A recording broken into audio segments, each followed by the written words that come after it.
감미롭게 시간이 안 가는지 정말 버스 안에서 going 이불 속에서 going 은 언제나 너에게 going.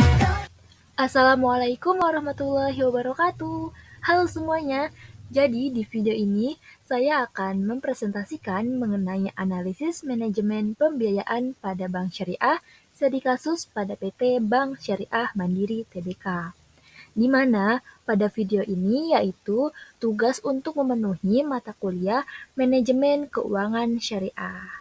Untuk itu langsung saja kita ke pembahasannya. Nah, untuk slide pertama ini ada review, di mana artikel yang saya review yaitu berjudul Analisis Manajemen Pembiayaan pada Bank Syariah Studi Kasus pada PT Bank Syariah Mandiri Tbk. Penulisnya itu ada Sri Mulyani, penerbitnya Jurnal Perbankan Syariah volume 1 dan tahun 2020.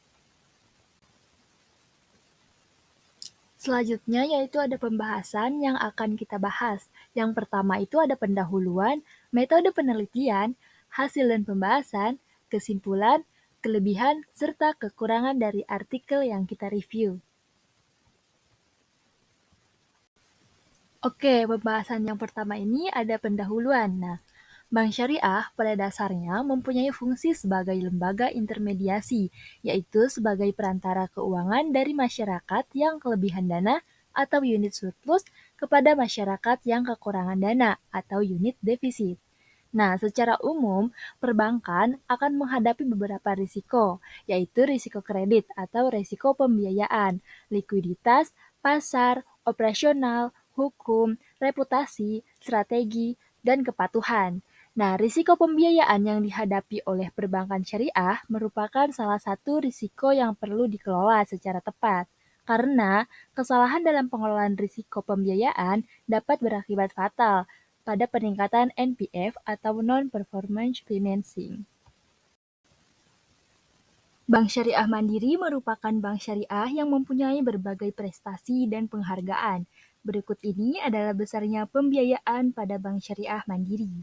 Pada tahun 2014, jumlah pembiayaannya itu mencapai 10 triliun dan pada tahun 2015, jumlah pembiayaan itu mencapai 13 triliun, pada tahun 2016 mencapai 16 triliun, pada tahun 2017 mencapai 21 triliun, dan pada tahun 2018 mencapai 24 triliun.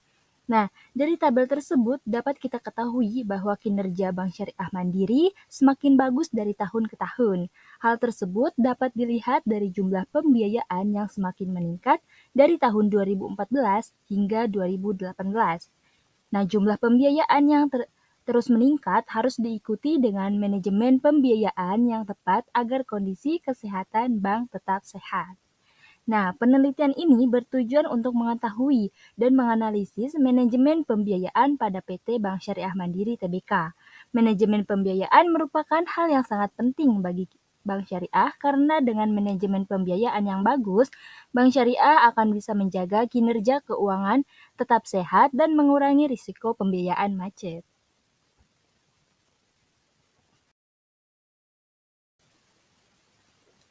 Selanjutnya adalah metode penelitian. Penelitian ini merupakan penelitian kuantitatif dengan pendekatan deskriptif. Data yang digunakan dalam penelitian ini yaitu data sekunder yang dilakukan dengan pengambilan data pada perusahaan Bank Syariah Mandiri periode 2014 sampai 2016. Sedangkan teknik pengumpulan data dan penggunaan teknik dokumentasi dan studi pustaka. Selanjutnya adalah hasil dan pembahasan. Yang pertama ada pengertian pembiayaan. Nah, pembiayaan ini merupakan pemberian fasilitas penyediaan dana untuk memenuhi kebutuhan pihak-pihak yang merupakan defisit unit. Lalu ada jenis-jenis pembiayaan. Yang pertama ada pembiayaan produktif dan pembiayaan konsumtif. Apa itu pembiayaan produktif? Jadi pembiayaan produktif yaitu pembiayaan yang ditunjukkan untuk memenuhi kebutuhan produksi dalam arti luas, yakni untuk meningkatkan usaha, baik usaha produksi, perdagangan, maupun investasi. Pembiayaan produktif ini dibedakan lagi menjadi dua, yaitu pembiayaan modal kerja dan pembiayaan investasi. Lalu pembiayaan konsumtif, yaitu pembiayaan yang digunakan untuk memenuhi kebutuhan konsumsi yang akan habis digunakan untuk memenuhi kebutuhan. Selanjutnya ada risiko-risiko dalam pembiayaan. Nah, yang pertama ini risiko yang timbul dari perubahan kondisi bisnis nasabah setelah pencairan pembiayaan. Nah, risiko ini meliputi overtrading, adverse trading, dan liquidity run. Overtrading ini terjadi ketika nasabah mengembangkan volume bisnis yang besar dengan dukungan modal yang kecil. Lalu, adverse trading ini terjadi ketika nasabah mengembangkan bisnisnya dengan mengambil kebijakan melakukan pengeluaran tetap yang besar setiap tahunnya, serta bermain di pasar yang tingkat volume penjualannya tidak stabil. Lalu, liquidity run terjadi ketika nasabah mengalami kesulitan likuiditas karena kehilangan sumber pendapatan dan peningkatan pengeluaran yang disebabkan oleh alasan yang tidak terduga gitu. Nah, yang kedua itu risiko yang timbul dari komitmen kapital yang berlebihan. Jadi, bank maupun para supplier pembiayaan perdagangan seringkali tidak mampu untuk mengontrol suatu pengeluaran yang berlebihan dari sebuah perusahaan. Namun demikian, bank dapat mencoba untuk memonitor dengan melihat misalnya neraca perusahaan tersebut yang terakhir dipublikasikan, di mana komitmen pengeluaran kapital itu harus diungkap. Lalu, yang terakhir itu ada risiko yang timbul dari lemahnya analisis bank. Nah, terdapat 3 macam risiko yang timbul dari lemahnya analisis bank. Yang pertama itu analisis pembiayaan yang keliru, lalu ada creative accounting dan karakter nasabah. Selanjutnya ada implementasi manajemen risiko.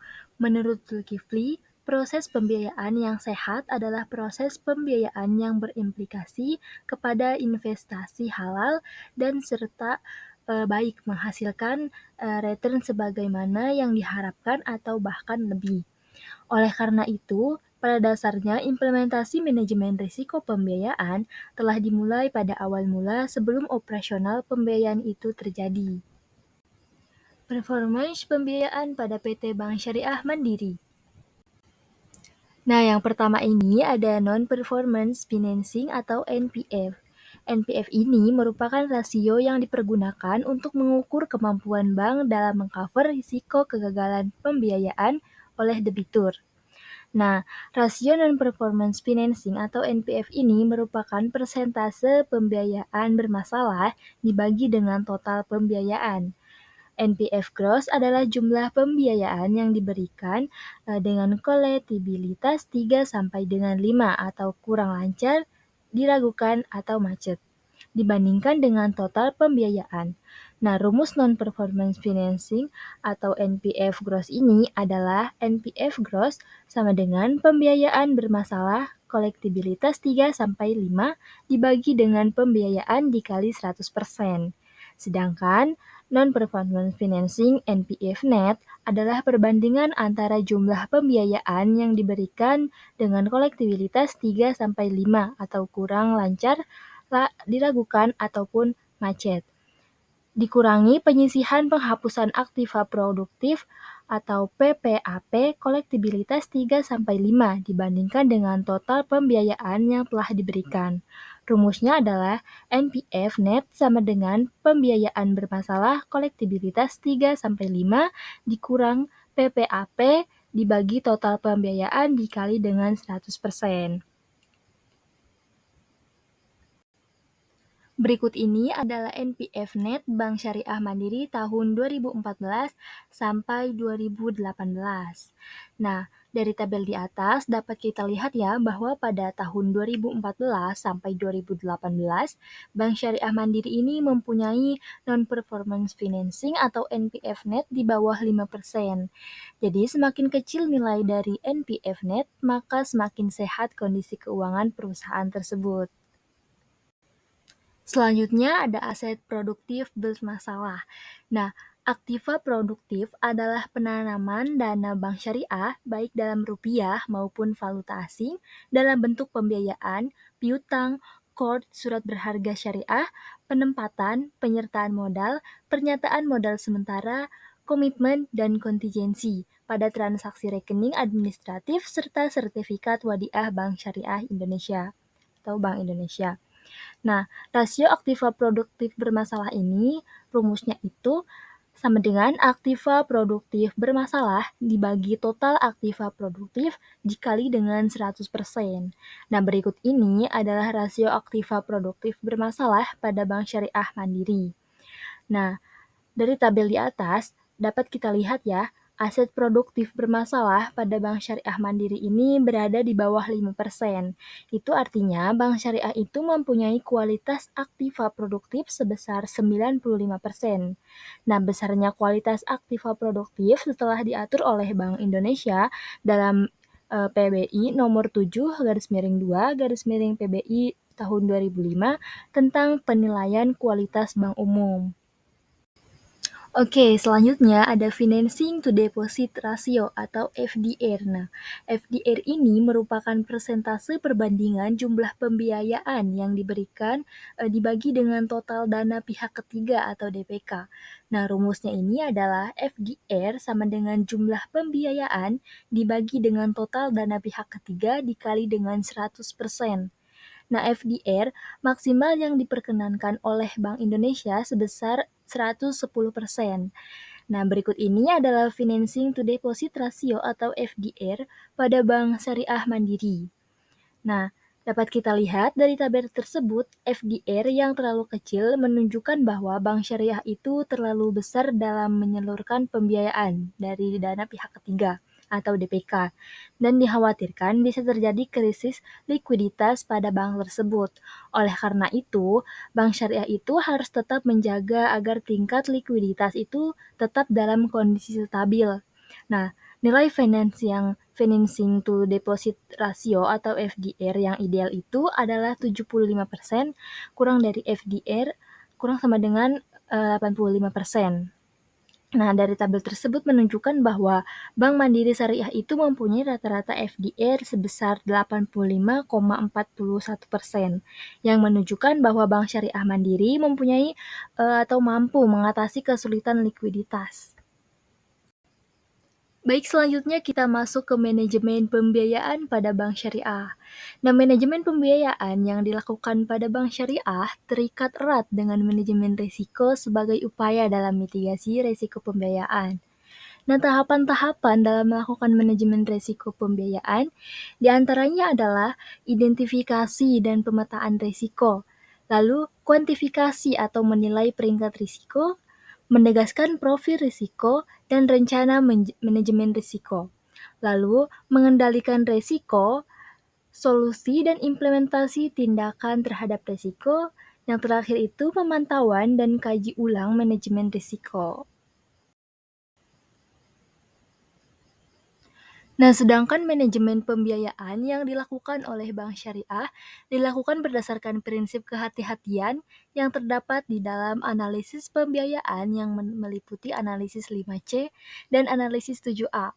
Nah, analisis 5C dalam pemberian pembiayaan pada bank syariah diantaranya adalah ada karakter.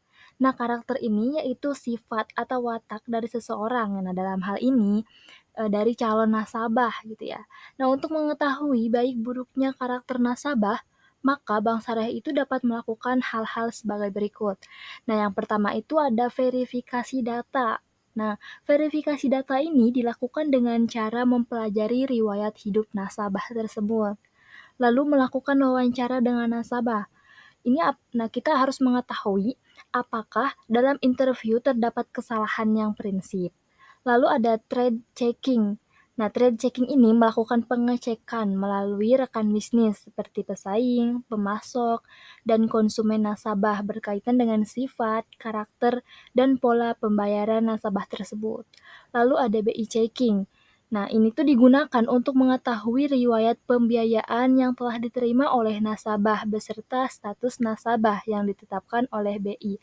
Apakah nasabah tersebut itu termasuk dalam daftar hitam atau tidak gitu.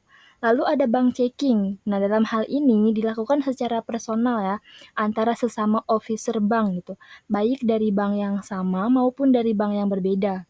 Salah satu tujuannya itu untuk mengetahui apakah nasabah itu mempunyai tunggakan pinjaman di bank lain ataupun tidak. Lalu yang terakhir itu mencari informasi nih, apakah calon nasabah itu suka berjudi atau berfoya-foya atau tidak. Nah, yang kedua yaitu ada capacity atau kapasitas ataupun kemampuan. Nah, capacity ini digunakan untuk melihat kemampuan calon nasabah dalam membayar pembiayaan yang dihubungkan dengan kemampuannya dalam mengelola bisnis serta kemampuannya dalam mengembalikan pinjaman yang telah disalurkan. Nah, untuk mengetahui kapasitas nasabah pada pembiayaan produktif, Bank Syariah perlu memperhatikan yang pertama itu angka-angka hasil produksi, lalu angka-angka penjualan dan pembelian, perhitungan rugi laba perusahaan, data finansial perusahaan beberapa tahun terakhir. Nah, sedangkan untuk melihat kapasitas nasabah pada pembiayaan konsumtif, Bank Syariah perlu melihat perusahaan tempat yang bersangkutan bekerja gitu, lalu lama bekerja, serta penghasilan. Nah, selanjutnya nomor 3 itu ada kapital atau modal. Nah, analisis modal ini digunakan mengetahui keyakinan nasabah terhadap usahanya sendiri. Nah, oleh karena itu, untuk kepentingan tersebut, bank juga harus melakukan analisa neraca paling tidak 2 tahun terakhir dan juga analisa rasio yang berkaitan dengan likuiditas, solvabilitas, dan reliabilitas dari usaha yang dimaksud. Nah, selanjutnya yaitu ada kondisional atau kondisi. Nah, analisa ini diarahkan untuk mengetahui kondisi sekitar yang secara langsung itu mampu ataupun tidak langsung berpengaruh gitu terhadap usaha calon nasabah, seperti keadaan ekonomi yang akan mempengaruhi perkembangan usaha calon nasabah. Lalu ada jaminan. Nah, jaminan ini yaitu jaminan yang diberikan oleh calon nasabah, baik yang bersifat fisik maupun non-fisik. Nah, jaminan ini hendaknya melebihi jumlah pinjaman yang diberikan. Fungsi jaminan ini adalah sebagai pelindung bank dari risiko kerugian. Analisis pada aspek pinjaman ini meliputi meneliti kepemilikan jaminan yang diserahkan, lalu mengukur dan memperkirakan stabilitas harga jaminan yang dimaksud, lalu memperhatikan kemampuan untuk dijadikan uang dalam waktu yang relatif singkat, lalu memperhatikan peningkatannya sehingga secara legal bank itu dapat dilindungi.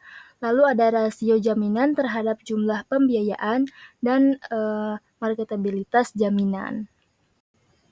Sedangkan metode analisa 7A yang diterapkan pada bank syariah lainnya itu meliputi yang pertama ada aspek yuridis, yaitu analisis dilakukan terhadap legalitas badan usaha maupun legalitas usaha, legalitas permohonan pembiayaan, dan legalitas jaminan.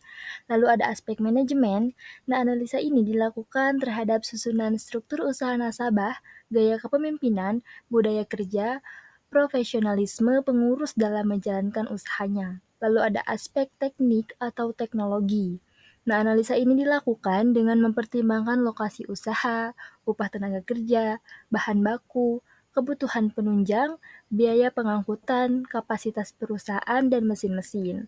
Lalu ada aspek pemasaran. Nah, analisa ini dilakukan dengan mempertimbangkan produk atau jasa yang akan dipasarkan. Nah, penentuan volume atau rencana pemasaran produk, pangsa pasar usaha nasabah, target penjualan, serta prospek pemasaran, dan lain sebagainya. Lalu ada aspek keuangan. Nah, analisa keuangan ini dilakukan dengan menilai kemampuan nasabah dalam menghasilkan kas atau setara kas. Lalu ada aspek ekonomi, sosial, dan AMDAL. Nah, analisa ini dilakukan dengan mempertimbangkan penyerapan lapangan pekerjaan untuk masyarakat sekitar. Apakah usaha tersebut itu tidak bertentangan dengan adat istiadat masyarakat setempat, pemerataan pendapatan, dan dampak terhadap lingkungan sekitar. Lalu ada aspek agunan. Nah, idealnya agunan ini itu harus mampu mengcover dari jumlah pembiayaan yang diberikan. Nah, sehubungan dengan itu, untuk memperoleh suatu nilai perukuran yang diwujudkan dalam harga taksiran dari agunan yang diserahkan calon nasabah, di samping itu memperhatikan aspek hukum dalam kepemilikan, lokasi, harga NJOP, dan harga pasar. Nah, dari penjelasan sebelumnya, sekarang kita masuk pada kesimpulan. Nah, adapun kesimpulan dari presentasi kali ini, yaitu analisis rasio keuangan pada Bank Syariah Mandiri tahun 2014 sampai 2018 menunjukkan bahwa rata-rata rasio NPF adalah sebesar 2,75%, yang artinya pembiayaan macet pada Bank Syariah Mandiri relatif kecil karena kurang dari 5%. Lalu, rata-rata rasio FDR Bank Syariah sebesar 85,41%, yang artinya Bank Syariah Mandiri itu mempunyai kemampuan mengatasi kesulitan likuiditas. Lalu, rata-rata rasio aset produktif bermasalah sebesar 4,23%, yang artinya Bank Syariah Mandiri mampu memprosentase aset produktif bermasalah yang masih aman karena di bawah 5%. Lalu, manajemen pembiayaan yang dilakukan pada bank syariah diantaranya adalah menggunakan analisa 5C, yaitu karakter, capacity, capital, condition, dan collateral. Dan analisis 7A, yaitu aspek yuridis, aspek manajemen, aspek teknik atau teknologi, aspek pemasaran, aspek keuangan, aspek ekonomi, dan aspek agunan. Nah, selanjutnya ada kekurangan dan kelebihan dari artikel yang saya review. Jadi menurut saya, kelebihan artikel ini mencakup analisis mendalam tentang manajemen pembiayaan pada Bank Syariah Mandiri dengan fokus pada rasio NPF dan FDR dan aset produktif bermasalah. Selain itu, artikel ini juga memberikan rekomendasi untuk mengembangkan penelitian selanjutnya dengan menggunakan metode penelitian kuantitatif deskriptif. Namun, kekurangannya adalah kurangnya pembahasan mengenai dampak dari hasil analisis rasio keuangan tersebut terhadap kinerja operasional dan keuangan bank secara keseluruhan. Oke, presentasi telah selesai. Terima kasih kepada yang telah mendengarkan dan menyimak. Wassalamualaikum warahmatullahi wabarakatuh.